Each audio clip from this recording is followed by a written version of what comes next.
Mike, turn your games down. Time for a mini episode of Games My Mom Found. I am Mike Albertin, who's very, very hungry with me tonight. I'm Michael Colby, and that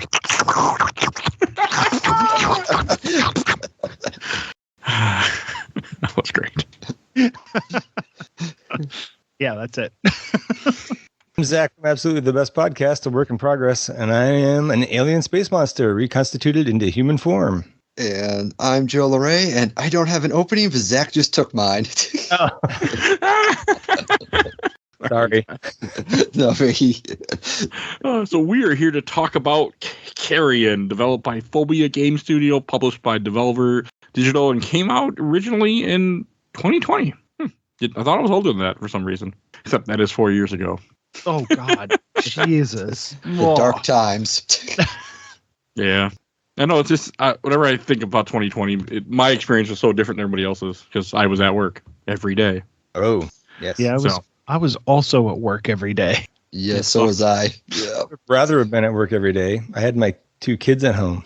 Oh, yeah, that's fair. That is fair. I just remember being at work, being bored, like, I don't need to be here, but you're paying me, so I'm not going to complain, but I don't want to be. Yeah, I got to be stay-at-home dad and homeschool instructor. Oh, okay, that would be tough. Yes, and one of my kids is ADHD, so yeah, lots of fun. We kind of just let him do what he wanted. He was only 4 at the time. I didn't really. No, you're not missing much then. I just remember being at stores I didn't really want to be at, and we were just all sitting there and be like, it's pretty boring, isn't it? Yeah, yes, it is. So that's enough of that. So I was going to start with our memories of this game. I never played this before. Somebody told me that it was good, and it wasn't Colby. Colby also told me it was good. And just never got. I was like, I'll get to it someday. And then we had a Patreon poll, and you guys voted for this, which I didn't think was going to win, but it did. So that's my memories. What about you, Zach? I was pretty psyched for it when it was first announced. LRG had a physical release for it. Before it was actually released, you could order it. So I guess they had a pre-order for that. I had ordered that, and then when the game released, you got the digital download. So I started playing that right away, waiting for the physical version, which I think came like 6 months later. By then, I had kind of given up on the game. I like it. It's a good game, but I could not complete it. We'll get into that later. So I ended up just selling the physical copy on eBay. Sorry, I'm part of the problem. I got double what I paid for it. But to be fair, I listed it at what I paid for it, and then let the market decide. You're part of the problem. I am part of the problem. I almost never do that, but. And Joseph. Yeah, this is my first time actually playing this game, but it's been recommended to me quite a few times. I picked it up about 2 years ago, and it's just been sitting in my backlog that entire time. So definitely was happy to finally get it off my list.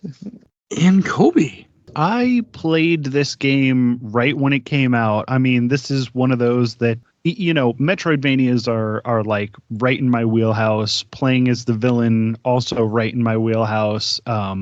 Even though, as we play the game, we'll get to it, but I don't think you're the villain in there. Not really. But like playing as a monster just is so fun. And I've heard some I've heard some people say like, oh yeah, it's fine, but like, and not just you guys, but like, it's fine, but I didn't beat it. And I'm like, the game's like 5 hours long. How did you not beat it? It's crazy confusing. to me. It gets really confusing near the end. I would have completely missed the exit in the final section if it wasn't reading the guide. Because I walked past it and I went left to the right, and I ended up going back through all the old areas. I'm like, this doesn't look right. So yeah, I get it, and this game is hard. I definitely went through almost all of the areas on my way out as well. So it's you're supposed to go right or up and right, and if you don't any other direction, you just go in circles. So yeah. Yeah, but the game's not that big, so even going through it. But you know that thing called a map that most games have? It doesn't have one. That is my primary issue with this game. I think if it had a map, I would have made it through it. Because even with a guide, it's hard to tell. It's hard to tell where are you in the game that I can find the guide to tell me where to go from there. Like I can't even find in the guide where I'm at. So for me, that was what finally broke me. I was doing so much backtracking and going in circles and not knowing where I was going, where I just wasn't having fun with it. I did enjoy the first couple of hours where it was a little easier to figure out what to do and where to go. I think that's by design. It reminds me of the first Metroid, like the original Metroid. Love it. Where you don't have a map and you kind of just have to figure out what you're doing. And in this one, you're not playing like a human character. You wouldn't have a map. You're a tentacly creature. So like you're just kind of trying to figure out your way through the thing. I think it's a gameplay thing. I think it's a decision. Like they could have easily put a map in here, but I think the cool thing about like the original Metroid and this game is the fact that you have no idea where you are. You have to figure it out yourself. Dark Souls is the same way. Like you're there and you either figure out where you go or you don't. You see, if you would have told me that this game didn't have a map, it would have never ended up on that poll. So I can tell you that right now, because I did finish this. I beat it, but I hate played it. So there wasn't any enjoyment had. It was just, I got to finish this. So I would say that with Metroid, I mean, it wasn't even an option to put a map in that. It would have been very difficult to do. So with that one, I don't think it was so much a design choice. But also with Metroid, it's a lot simpler to keep in mind. With Carrion, you are like at some points you'll go through a hole in the wall and then you end up coming out of a hole in the wall in a totally different area. And it's hard to tell like where in space, those two areas, how are those two areas related to one another? So that's where I started to lose track of where I was. And I understand the point about, well, it's a space alien. It wouldn't be able to read a map. Yeah, kind of. Like it wouldn't be able to read English. I'll give you that. Although it was impersonating a human, so But I saw a criticism specifically when I was searching. I wanted to see maybe they added a map later on because people complained or whatever, and they didn't. But I came across this online criticism against the people who wanted maps. The guy's like, the creature wouldn't be able to read a map. That's why it doesn't have a map. But there's plenty of other games like that where the character probably would not be able to read a map. So I'm not saying it wasn't a design decision. I'm just saying I don't think it was necessary to completely leave a map out. It could have been a rudimentary map, something to help, something a little bit more direction, and I would have really enjoyed that. I'll translate for you. It's fucking stupid if there's no map. There you go. I'm trying to be nice. No, I think if this game had a map, it would have been too short. It would have been too easy, and you wouldn't have I felt like through the exploration and like the storytelling that's in the world, I feel like I came to more of a connection with the monster. Since this isn't a human, like a humanoid character, I feel like it's harder to get that connection with the character. So spending that much time figuring out what's going on with this whole thing, and then just being as confused as the creature would have been. I don't know. I felt like it was the perfect thing. I think if this game would have had a map, it would have been oh, here, go here and here, which Super Metroid is one of my favorite games ever. But same. When I was playing the original Metroid back in the 80s, it gave me a feeling of connection with Samus because I was exploring with her. I didn't have something telling me, go here next. It was I figured it out. And this was one of the only games that gave me that same, and it's the original Metroid, this, and the Dark Souls games are pretty much the only thing that have ever given me that same feeling of, wow, we really did this. Me and this character did this together. And I don't know if that's because my brain is broken, but I felt like these areas, the game is small enough, the areas are small enough that even when I was lost, I was able to figure out where on these small maps I was. And if it would have just been kind of a square map, oh, here, and here's the exit, and here's where you come in the next. I just think it would have taken something away from the experience of playing this game. So I agree that if they had a map with a beacon showing you where to go next, that would have been way too short. I 100% agree with you. I just think that a more rudimentary map, just simple squares, I think that would have been helpful and not completely ruin the game. I get your point about your spending more time exploring, puts you a little bit more in the shoes of the monster. Just for me, that didn't work. To me, it feels a little bit like they're trying to make the game artificially longer by making it just harder to navigate. But like, have you ever played Ender Lilies? No, I actually downloaded it because I think somebody on this show said that it was like said that it was like one of the Castlevania games that we played. Yeah, so I love that. That was a great game. One of the best games I've played in recent memory. The map sucks so bad. So if they put that sucky map in this short game, I think that would have been good. That would have been enough. You can tell what room you're in. You can, if you see something in a room you can't get to, you can kind of remember later on where it is. At the very least you could, sketch it out on a notepad or something. But yeah, I needed something. But I agree, you don't want it to be too handholdy. Yeah, and that's I think where it would have, because if it would have been a crappy map, it wouldn't have helped anything because these areas were so small, and there were, where you are in the world. And it's so, I think the other thing that helped was that it's so easy and fun to get around in the world. It's not like you needed to, find upgrades to, be able to get, in regular areas. There's obviously upgrades. It's a Metroidvania. There's upgrades and stuff,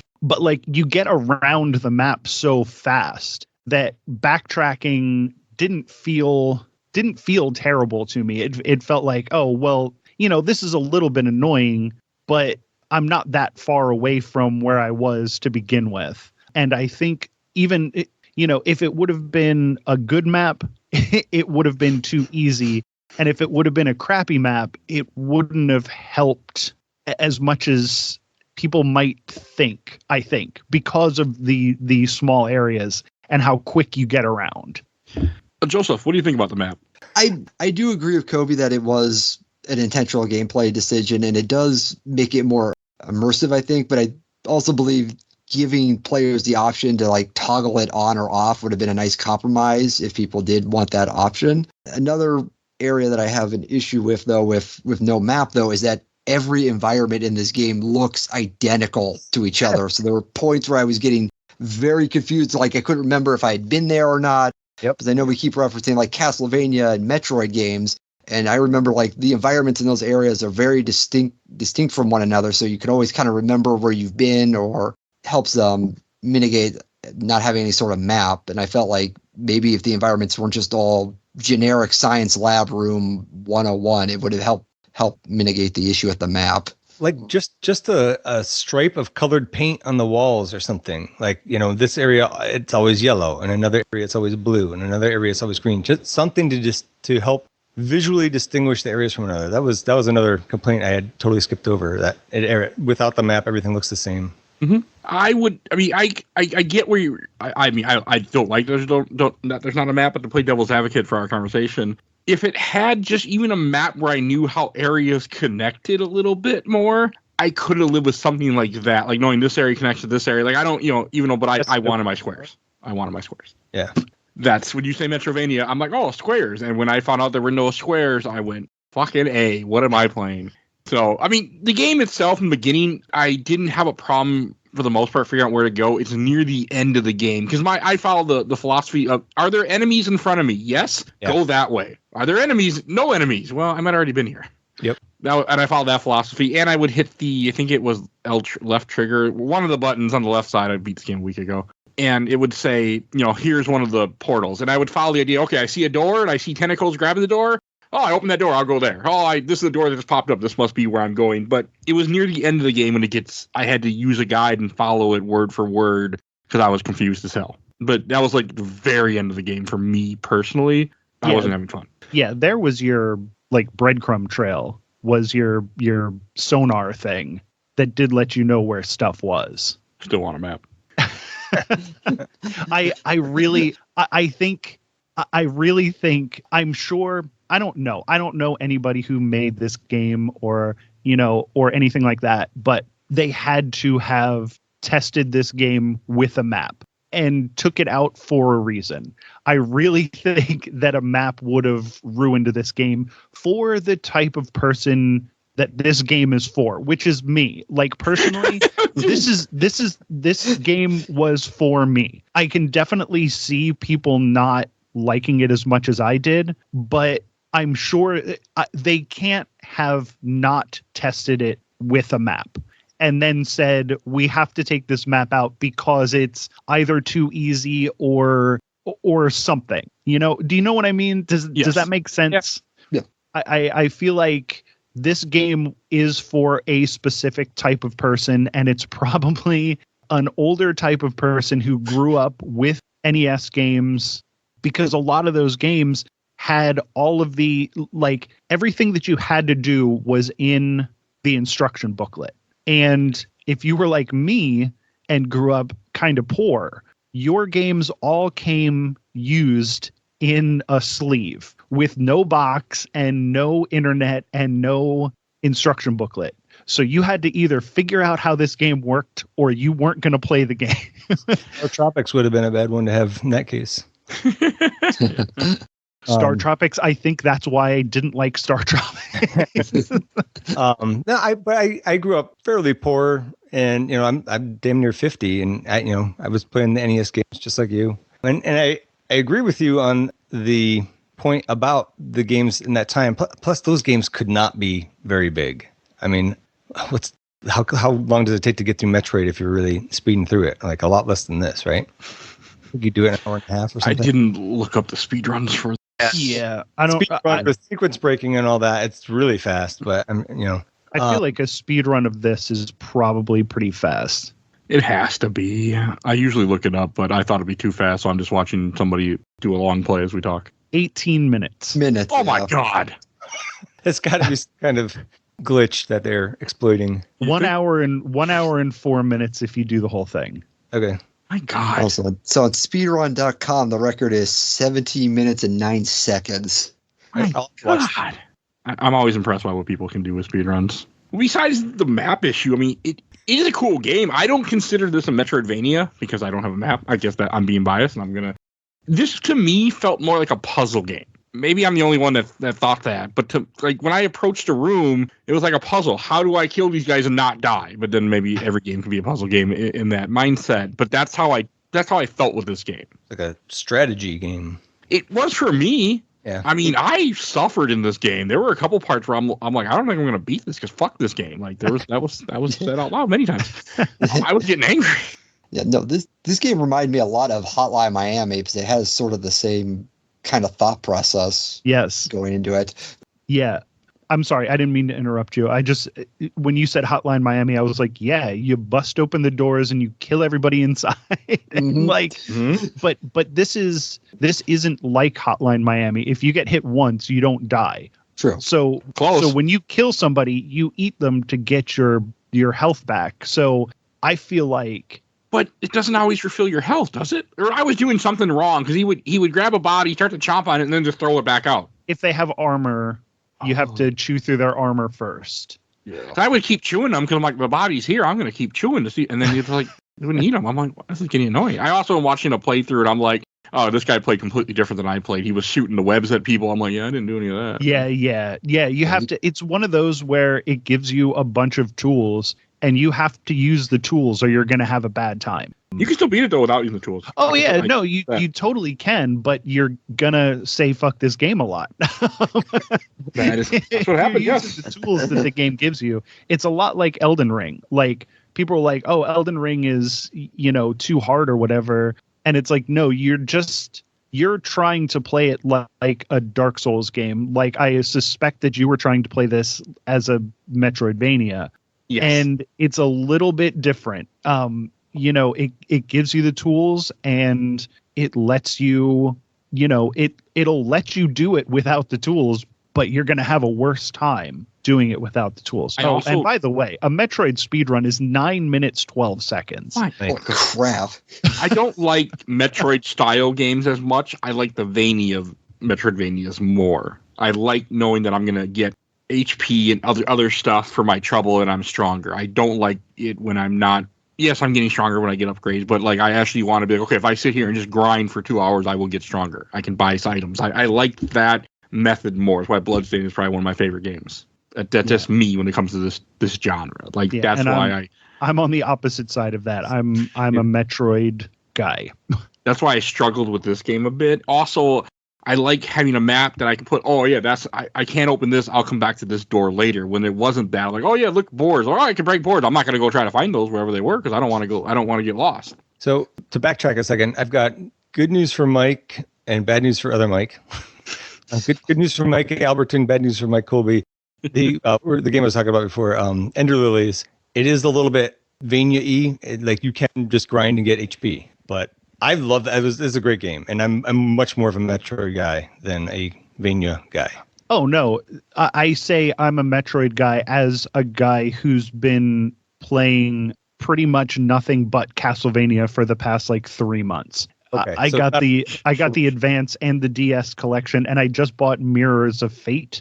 I saw you playing that. Yeah, it was on sale for $3 on Steam. It's a good game. It's not good.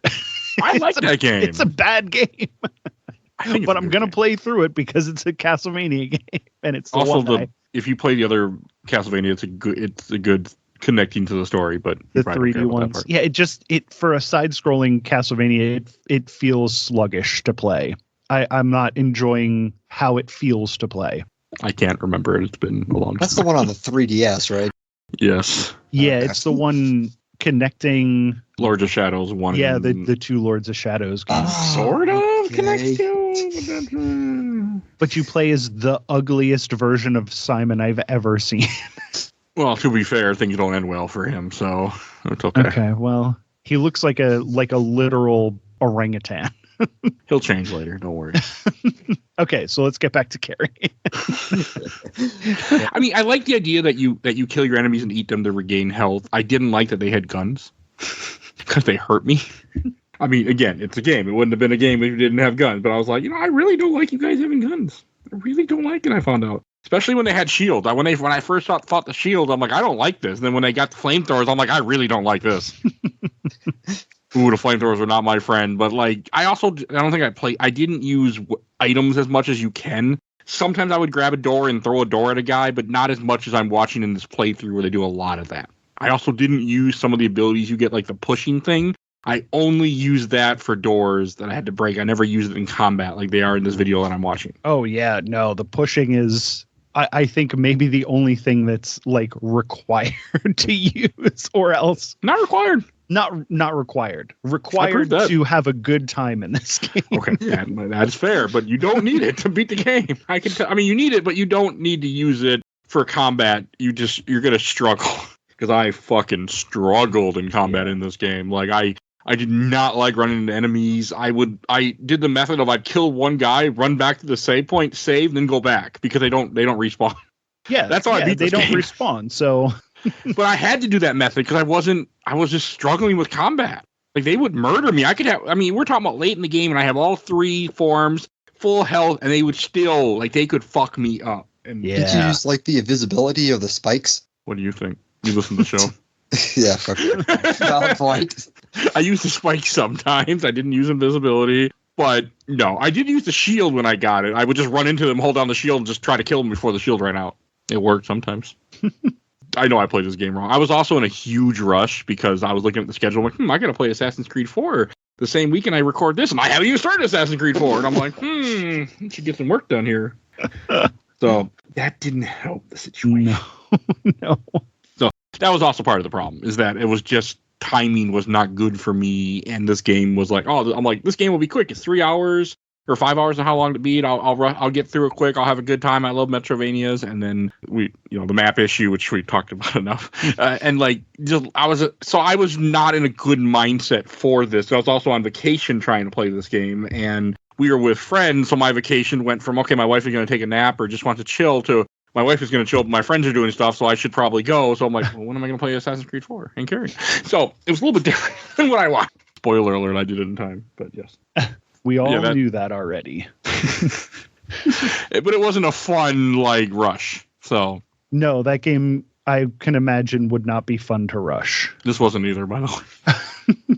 So I was just getting frustrated with a lot of the rooms and things, and I'm just like, but it's not bad. Like, I think all our criticism that we've had so far is very legit and realistic and makes sense. Oh yeah, no, I would never I would never say anything bad about somebody not liking a game that I like. Especially, you know how there's some games where you're like you can recommend a game to anyone. Your Portals or your Super Mario Brothers. And then there's some games that you only recommend to certain people. Yes, and this is one of those. it has a challenge level that I wasn't expecting, so that threw me off a little bit because it was much harder than I thought it was going to be. I struggled with the combat, and now I'm realizing I struggled with the combat because I wasn't doing what I should have done. Like, one of my methods I do with a lot of new games that I play for this podcast is I ask people what they're doing. I complain in the chat sometimes, or I look up videos on YouTube like how to play this game. And I didn't do any of that for Carrion, and that wasn't good. Yeah, it did seem like, I know that you posted something in the group chat, and it seemed like you were having a little bit more fun with it after you asked, and I was, Yes, I don't remember. I said about the spider webs and the. Well, you said be aggressive. Yeah. And you were right. When I started being aggressive and I would go in a room and just murder everyone as fast as I could, the game got better. Yeah. Because I was trying to play more defensive and not, but you just have to be quick and murder everybody. Like, you can't be, because you're a glass cannon. Yes. Which I don't like either personally. I'm not a big fan of that in games. I never play as that. Yeah, I think that's a fair assessment of your character. Because, yeah, you can die pretty easily, but you can't give him the opportunity. It's like playing Bloodborne. You can't give him the opportunity to kill you. You got to kill them first. But you see, I went into Bloodborne knowing that the first time I played it. Well, Bloodborne, I watched videos nonstop before I played it, during the playthrough, and afterwards. But, like, I didn't do that. I was like, it wasn't a bad. Don't play games in a rush always. Sometimes it works, but this was not one of them. Especially not with AC4 waiting on the sideline to be finished too. That's a tough one, man. Yeah, it was stupid. I regret it. So that's neither here nor there. Joseph, what do you think of the combat?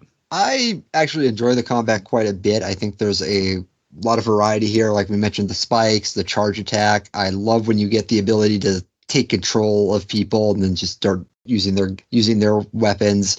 Are you able to take over the robots? I didn't try that in this game. Does anyone know? The big mech things you fight. Oh, yeah. Take over the pilot. Yeah. Okay, you take over the pilot. Right, yeah, I didn't try that. Or you put a pilot in there. Okay. You can take over a dead body and then pilot it. Yeah, okay. You can definitely use the mech. It's not as fun as you think it would be, though. That is fair. Yeah, no, I do like it. And one thing we haven't mentioned is how, depending on what shape your creature's in, some abilities are limited off and others are only accessible that way. I thought that was one way it kind of restricts the player, but it does also makes you have to adapt and learn new combat strategies, which I liked. No, it's very fair. The game wants you to do different things, and I didn't want to do what the game wanted me to do too, so there was that. I also, I don't know. I mean, I would try to possess people later on when you get that ability, and sometimes it would end very badly. So like, oh, look, a tentacle. They just start shooting it. Or I would possess the guy and they would just murder him as he's trying to be possessed. I'm like, come on now, game. Let me possess the guy and shoot you. So, some things like that. But I mean, it is cool. And in my opinion, you're not playing as a villain. You're just playing as an alien. You're playing as a monster that's misunderstood and trying to escape. So I don't really consider it, because you're just, you do have some sentience. But And the scientists are kind of being dicks to you. Fair. They don't like you very much. They're trying to shoot you. I mean, I don't blame them. I think I'd be shooting the red monster too. Apparently, this is supposed to be a riff on Cthulhu, stuff with H.P. Lovecraft too, like one of his monsters, sort of. That's what the YouTube told me. It seemed a lot more like The Thing to me. Yeah, that's what I was going to say. That's a better comparison. I mean, that's Lovecraftian. Yeah, I suppose. The Thing is. I mean, yeah. I guess I'm more familiar with The Thing than a lot of H.P. Lovecraft's work. All I know is he's a racist, and he's dead. That's about all I know about him. So now I know that. No, he was a huge racist. Oh, yeah. No, he was terrible. Unfortunately, one of the best horror writers ever. Honestly, the way he wrote horror is unmatched to this day. but also huge racist. So fuck H.P. Lovecraft. Although he loved Asian people, which was odd. It keeps coming up on this podcast. There are games and movies that we keep talking about that keep having that theme of his work. So that's the other reason I brought it up too, because it's happened more than I expected it would on this podcast. We've talked about a lot of his work. Have you ever reviewed like an actual Cthulhu game, just like one that's based off his actual works? No, not yet. But we just have had stuff like Bloodborne that has Cthulhu elements to it. Right. Yeah, no, we've never actually done any of those yet. I want to. You really can't find much horror that wasn't inspired by Lovecraft stuff. Like, he really was the most influential horror writer ever. Like, you see his stuff in everything, and I think it's because he was terrified of people that weren't white. Well, he was a bad person, yes, but he also had an outlook on the world that, and the way that he described or didn't describe things was like the scariest way that he could have possibly done it. Like, he was an undeniably great writer for a terrible person. And I'm not going to defend H.P. Lovecraft as a person, but I will defend his writing because it's fantastic. It was just the YouTube video I had brought up saying that it was kind of one of one of his monsters and one of his books or something. I've never read any of his stories, and I probably never will because I don't read unless it has pictures. So it's a Shoggoth like type thing, but I mean, all that means is that it's like tentacles and mouths. Yeah. Yeah. I mean, I think the design of Carrion is cool. I think it's cool to see you get bigger as you progress through the game, and that the way you get upgrades is through little like radioactive containers. Like, I like that. I like the fact that the story is never told to you except in just context clues. Like, there's no dialogue. You just watch stuff. Mm-hmm. There's a little bit of story there, and it's very cool the way they do it. Like, this is a cool game. That is my preferred method of storytelling. I hate sitting through long dialogue boxes or even like voice acted scenes. I would much rather it be like this. Well, apparently you didn't watch a 3.5 hour Kingdom Hearts video just to talk about it. Apparently not. Don't do that. I won't. Nobody needs to watch anything about Kingdom Hearts. Just listen to the podcast. That's fine. Don't listen. Make my content worth it. All the trouble. I mean, I do appreciate stories when they're not given to you. Like, I do like dialogue. I do like voiceovers. I do like it when a guy might stand out and like go, I like that. But I'm also okay when a game doesn't tell you things like this, like Dark Souls. Like, I'm okay with that too. And I was getting into the story. Like, I thought it was very interesting where you have like the flashback scenes of a human going through ruins. And I'm like, well, I can tell where this is going. But it didn't make me like it any less. I do think that the human parts, when they slowed it down to do the parts where you were showing the story and like you had to be this slow ass human, like walking around and finding elevators to get around and all that stuff. I'm like, this could have been a cutscene. Like, I appreciate that they did it the way that they did, but they were all too long. And they were my favorite part. When you have something that moves like this creature and then they like pull that choke chain back and they're like, no, now you walk. That part was not fun for me. I preferred it. I liked it when I didn't have to worry about dying. But then again, I'm a simple person when it comes to games. Hey, can you not die in those sections? It's not possible to like fall to your death or anything? I didn't die. No, I don't think you can like walk off a ledge or anything. I think it only lets you get down levels with like elevators and ladders and stuff. Okay. I'm not sure. You might be able to die, but I didn't even test that out. Yeah, I was just trying to get through that section. Yeah, for sure. I mean, I was in the same boat, but I don't think you could. I did not die. I can tell you that much, but I wasn't really trying to figure it out either. I just didn't mind it. I don't know. But again, when you're trying to beat this game in a rush, it's kind of nice. Like, oh, look, a checkpoint. I can kind of keep track of them in the guide. Oh, I'm getting there. So there was that too. I think one problem for me is later on, this game gets very puzzle heavy. And I struggled a bit with certain rooms where I'm like, I don't know what the fuck to do. And it was something really simple, and my brain wasn't comprehending what the game wanted me to comprehend. Yeah, I think that's a problem. That's a problem I have with a lot of puzzle games as well, where I overthink what the solution could be. And then it's something like, oh, well, no shit, it's this. But I was trying to think of like 3 steps further than it needed to be. So I totally get that. Yeah, I was doing the same thing. So Yeah. I was 100% doing that throughout this playthrough. I mean, I was trying not to, but it happened. Oh, I it would happens. just get obsessed on certain things, and Yeah. I don't remember what it was, but it was just very puzzle heavy at times, and I'm like, I don't really like this. Like, I want my map. So, I mean, because that's how I play Metro Random. I figure out what the hell to do. Is like, oh, I haven't been here. No, okay, then I want to go here. Like, and I didn't have that tool. Yeah, I think if you get hung up on the fact that there's no map, you're not going to be able to get over the fact that there's no map. No, like this whole conversation so far. Yes. I mean, also, as I said earlier, I don't like being so breakable. That was hard for me too, that they can kill you so easily. And that's a personal thing with me in games. I don't like in games when I'm a glass cannon, as I was kind of saying earlier. So that turned me off a little bit too. I mean, and also like part where you have to drop your abilities to get up to, well, you drop your form so you're smaller. Like the game will usually tell you there'll be a pool, but there was a couple times where I missed the pool somehow, and I'm like, what the hell am I supposed to do? I'm like, oh yeah, that pool you passed by a while ago. Go do that. Like, yeah, it's the pools are at the bottom where the water goes. So I mean, there's I think a little bit of that too.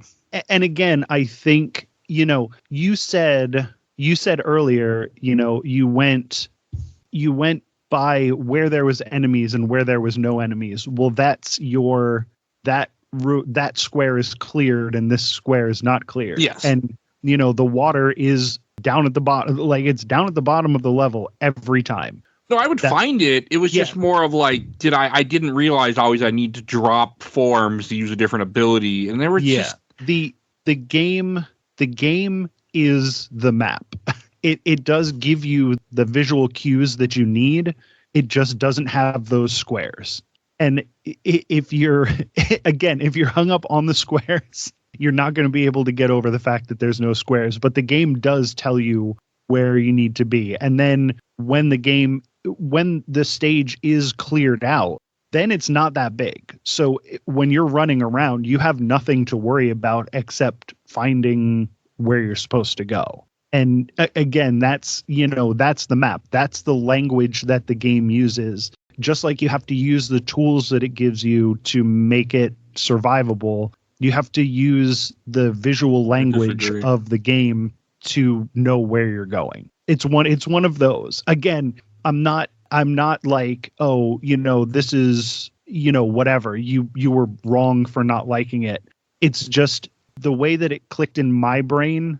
This is a game for a specific type of autistic person. And I am that type of autistic person.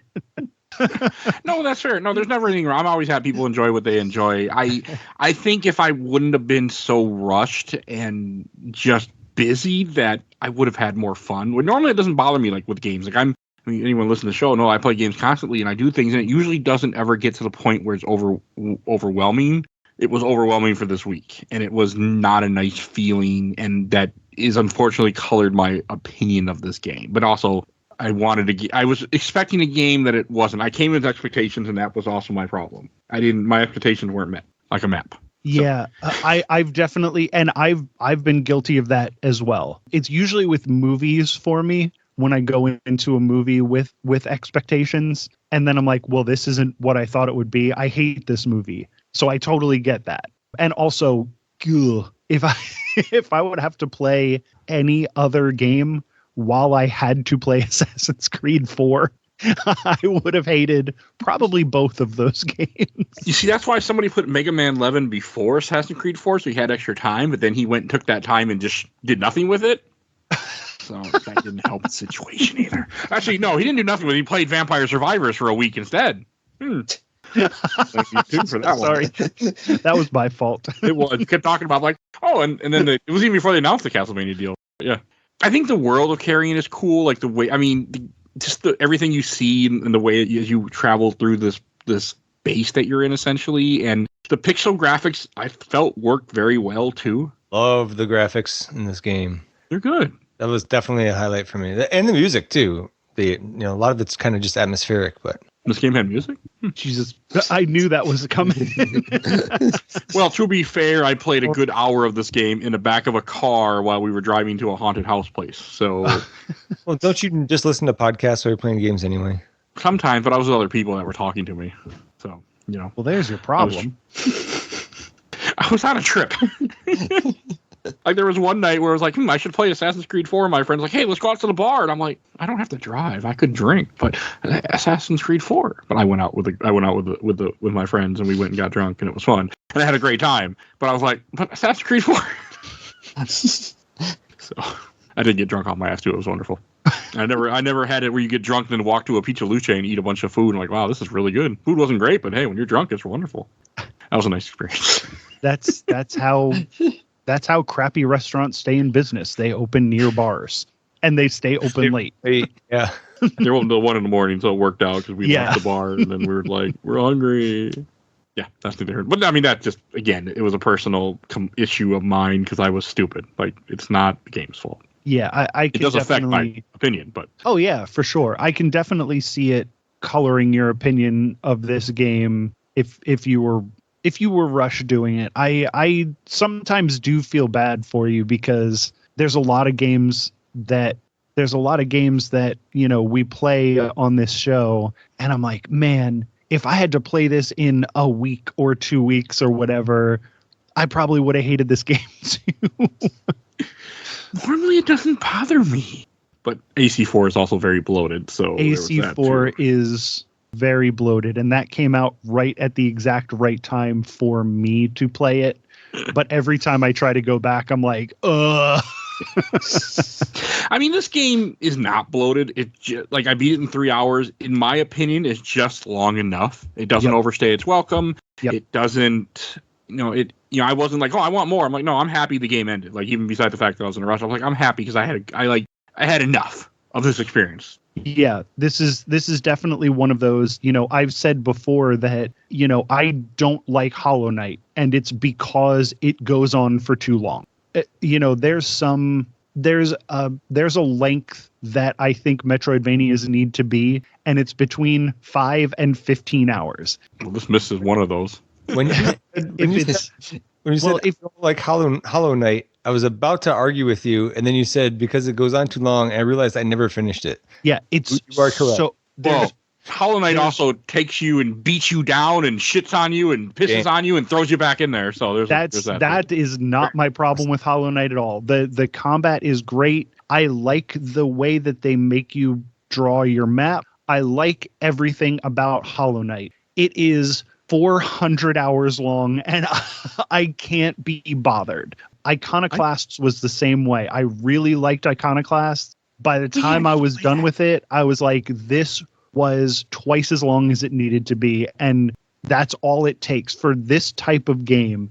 If it's too long, that's all it takes for me to not like it. And this game, it's not bloated at all. There's nothing in here that doesn't need to be in there. And that's a big plus in my book. And this game does have other capsules that you don't need to find that you can, that give you extra tentacles or whatever. I mean, it makes you a little bit more powerful. Yeah. I have no idea because I didn't try it, but I know they're there and they exist.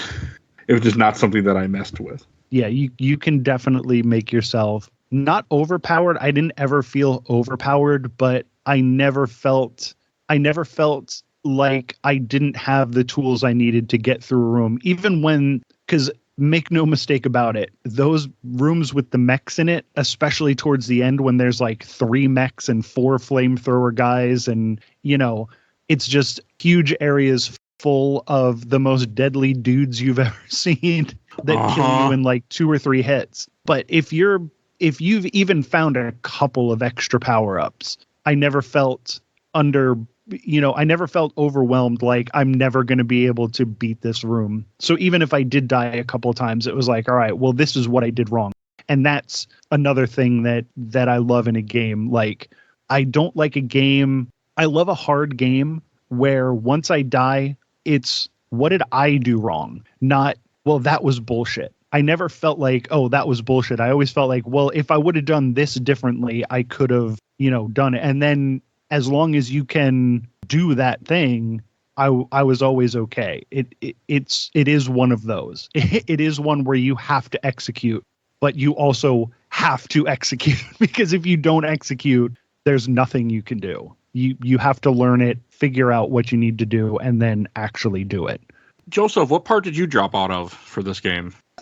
Where I stopped playing it. I mean, I did. Yeah. What made you?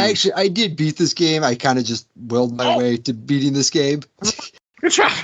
Yeah, no, I'm just stubborn. When I start a game, I try to beat it.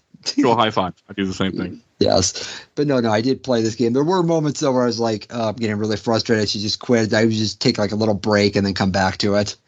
Okay, no, there's nothing wrong with that. I mean, that's not how I played this, unfortunately. But no, there's nothing wrong with that mindset of what can I do to just force yourself to finish it. I mean, it's not a good thing, but I do it all the time because I like to beat games just because, and that's part of my joy is to put it on a list and go, yeah, I beat that. I mean, that actually is a joy. I have a little list on my phone for the last 8 years of all the games I beat every year and the date I beat them. I used to be like that, but my gaming time is so limited now. I'm not having fun. I just move on. Yeah, but you have gremlins. Yes. My son is 17 and doesn't live with me, so I see him twice a week, but I don't have to do that part of it. So I'm like, yeah, I got time. But no, I mean, I get it. You shouldn't do that. Anyone listening, you should not play a game that you're not having fun just to beat it. It just, for me, that is part of the fun. Yeah, I definitely stopped playing things that I'm not enjoying, but I also miss out on a lot of stuff because I know what I do already like, so I kind of stick to those types of games. So I very rarely don't finish something that I started because so I usually go into it knowing that I'm going to enjoy it. You stick to the ponds and the lakes that you know already? I had to make that joke. Sorry. No, I'm not sorry. What am I saying? Yeah, I do think that the last power you get is when you turn into a human is a good way to wrap up this game too. That the very last thing you do is you get to become a human and then walk out. Yeah. It's in the same room that you started out in too, right? It Yep. was? Oh. I think that's interesting. Not put two and two together. I like that was done. Like the way out was there all along. You just couldn't get to it. Because they were smart enough to make it only a human could do it. Yeah. The story was definitely way better than it needed to be for this type of game. And the ending was the type of, again, for me specifically, I love a game where you're sort of revenge killing a bunch of human beings this whole time. And then you just sort of stroll out into the big open world. You're not contained anymore. And then the game ends and it's like, well, what happened after that? And now I get to write my own ending. And I don't know, there might be another ending where it does tell you what happened, but I did not get that ending either of the times that I played this game. I think it's just that one ending. I like the ending a lot. It even reminded me a little bit of have you guys played Inside? Yes. Unfortunately. Inside is amazing. Yeah. But that last part, like when you're in the huddle and you're just wrecking everything, getting out. Mm-hmm. Kind of reminded me of that here. Yeah. I'm not a fan of Inside, by the way. Man, I love that one. That's a great game. When you leave Inside, I think there's only one. I don't know. For Inside, I was like, well, yeah. So everybody just died, and that was probably merciful. But this one, I was like, I don't know if we go out into the world and try to blend in, or if now that we're out in society, we're just going to take revenge on all humans. Yeah. That's a little bit like the end of Ex Machina, the movie. Have you seen that? Oh, yeah. Yeah. It's a good movie. Yeah. She gets out the AI robot that looks like a human. And it's like, well, what's she going to do? Yeah. Is she going to try to blend in or wreak havoc? Okay. I should watch that movie someday. I mean, it's a very simple story. I wanted to look up more before we did this recording. I did not even finish the half-an-hour YouTube video I found. That was actually pretty good. I just didn't care enough. So, I mean, but I don't know. I just had a weird time with this game, but I'm also happy, like I said earlier, that it's not too long. That it's just long enough. And you do look cool. I like a red monster. I realize, and this game has been on my freaking list to play for I think 4 years now. Because somebody had mentioned, I know who mentioned it, but had told me that I should play this, and I was been thinking about it ever since. I know who's to blame for this. Oh, I do. And it's not you, Ashley, but we're gonna leave it at that. Did anybody play the Christmas DLC? There was Christmas DLC. No. Yes. Maybe I'll go back. I looked at it. It looked the same. I mean, it looked like the game had it was like a harder version of the game. And I'm like, yeah, I'm good. And I turned it off immediately. But then again, I spent all of less than 30 seconds. So I really can't say much. I just saw a lot of enemies and I'm like, I don't like this. There's enemies. So that's not a good way to judge it. But that was my mindset. And also my mindset was Assassin's Creed 4 is calling you, sir. What are you doing? So there's also that too. I hope someone wasn't playing a drinking game where you take a drink every time you say map because you're dead by now. So hopefully they'll win that yeah. idea. Anybody who was playing a drinking game where we said map, has long since passed out. All poison control. I had a question actually on the ending when you right before you walk out to the elevator that takes you up and out. There's another monster or a bit of you or something up in the upper right hand corner of that room. Do you know what I'm talking about? Anybody? Ah. I guess it was in the walkthrough because I didn't finish the game. I just watched not a walkthrough, but a long play just to see what I missed. And there's this little bit of it up in the corner of the room, and I was like, what's going on there? Is it another creature? I don't know. Nobody else saw that in their playthrough? I just assumed that it was left over because your save points, you kind of leave a part of you in the wall. Oh, yeah. I just kind of figured that was just whatever that is that you do. I don't know if it's part of you that you leave behind. Okay. Or what, yeah. but yeah, that's what I thought it was.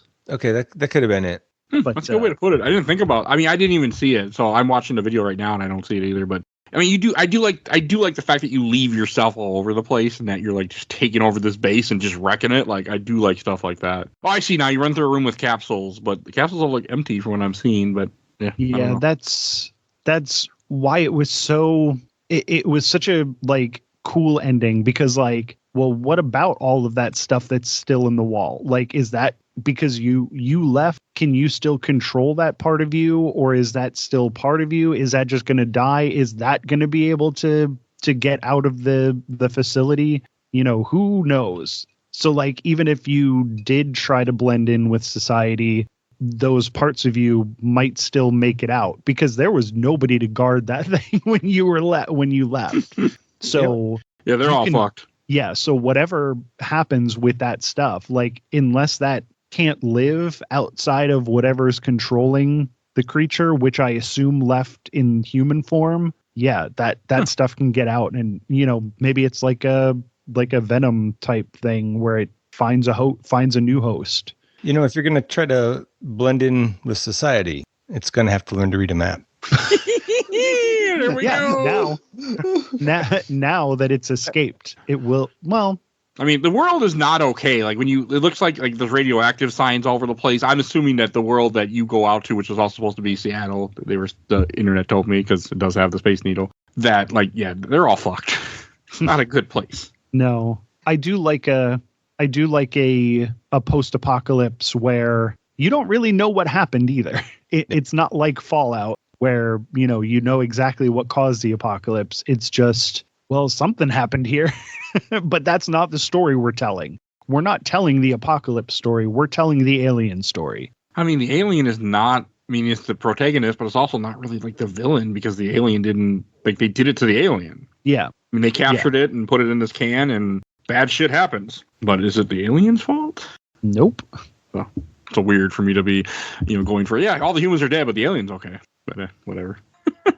Anything else that we want to say about this game?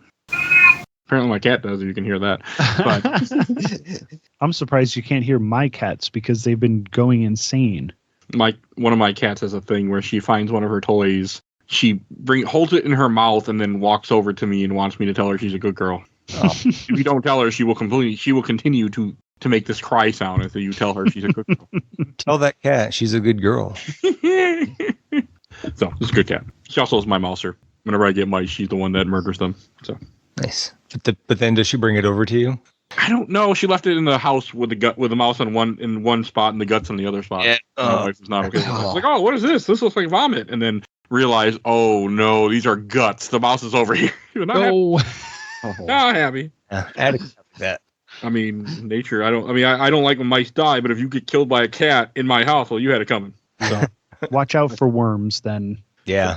because they get worms when they chew up the mices. Well, I don't think she didn't chew it. She just sliced them open. Still watch for the worms.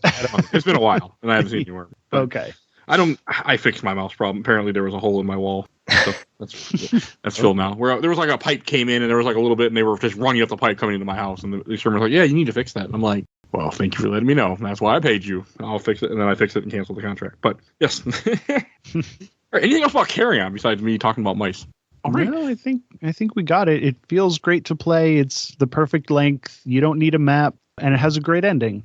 And you don't need a map. All right, we'll go to Shelf Stacker Box. And Mike, why don't you go? Colby, why don't you go first? Since you already kind of. I'm going to keep this on the shelf because this is short enough that I'm going to replay this more than once more. And I really like the way it feels. I like the way that the movement feels. I like the way that the combat feels. And I just like this game. And if you have been listening to the show for a while and you know what type of stuff that I like and you like that same stuff, you'll probably like this game. Because I know that I have some weird tastes, but I'm not the only one. You are not. I'll go next. I'm going to put this in the box. I was debating to do shelf or box, but I did not have a good time. I mostly hate played this. I'm happy I played it. I'm glad that it's fine. I played it. I beat it. It was worth it for me, but I will never touch it again. So, box. Zach. I kind of liked this game. I thought that I liked the graphics and the music and the sound and the movement of the creature. All that was great. I thought the combat was a little bit difficult. And okay, maybe you don't need a map, but I would have really appreciated one. I might go back and try to finish it someday. And I think it's $5 on Steam right now. I think not when you hear this, but yes. Okay, you might as well try it out. I would put it on the stack. All right, and Joseph. Oh, yeah, I'm going back and forth on this one. I think I'm leaning towards the stack. While I did have issues with like navigating and a lack of map, as we've all stated, I do like the combat. I do like the world that they built here, and playing as a giant alien monster is just such a nice change of pace from what we see in a lot of games today. So I put it in the stack. It's a game that I may go back to, try the DLC at least. All right, I'm glad that we had such a different take on this game. I think that's really cool. I'm glad we all agreed that we needed a map. Yeah, I'm glad that we all agreed that we didn't need a map. Hey, in this democracy, it was 3 out of 4. So unless you're in Electoral College where Colby by himself is in a bigger state, we win. This isn't a democracy. It's a Mike-tatorship. Wouldn't I be the dictator in this case, then? Oh, shush. It's still a Mike-tatorship. All right, I think we should go to plugs.